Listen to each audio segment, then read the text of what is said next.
Le gouvernement du Bénin et la société WAPCO Bénin ont procédé hier, jeudi 20 mai 2021, au lancement officiel des travaux de construction du Pipeline Export Niger-Bénin. La cérémonie officielle de lancement s'est déroulée sur le site de la station de Semek-Podji.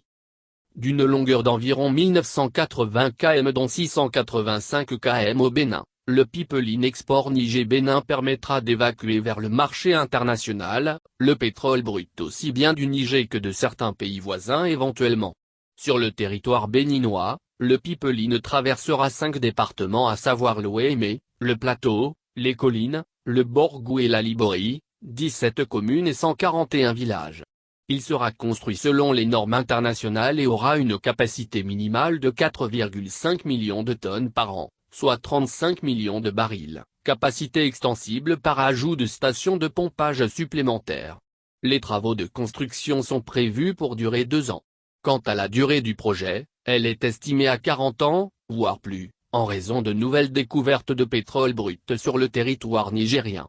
La section béninoise du Pipeline sera entre autres un projet de pipeline proprement dit de 508 mm, ou 20 plus de diamètre, de 2 stations de pompage à Gogounou, et à Tchachou dans la commune de Tekaourou, de la station terminale de Sémé où sera stocké le pétrole brut en provenance du Niger avant son envoi au terminal pétrolier par pipeline, de 711 mm ou 28 pouces et long de 15,4 km. De 24 centres de vannes répartis entre la frontière bénino-nigérienne et la station terminale et 675 km de lignes fibre optique qui seront construites pour la surveillance en temps réel de toute l'infrastructure.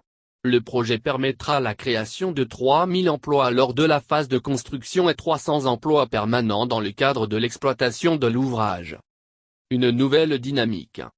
Pour le maire de Semek-Podji, le projet de construction du Pipeline est porteur d'espoir pour le Bénin en général, mais aussi et surtout pour les communes traversées. Un projet qui, à en croire Justin Benameto, insufflera une dynamique pour le développement économique et industriel du Bénin et en particulier pour le développement des communes traversées. Il a assuré de la disponibilité des populations à accompagner le projet, et de leur collaboration pour la quiétude dans la mise en œuvre. Le directeur général de WAPCO Bénin, Gingin Songa, pour sa part, rassuré de la réalisation avec une très bonne qualité du projet, de manière à faire bénéficier la population nigérienne et béninoise. Pour l'ambassadeur de la Chine près le Bénin, son pays est toujours disponible à accompagner le Bénin dans son développement et le projet constitue l'un des fruits de cette coopération fructueuse.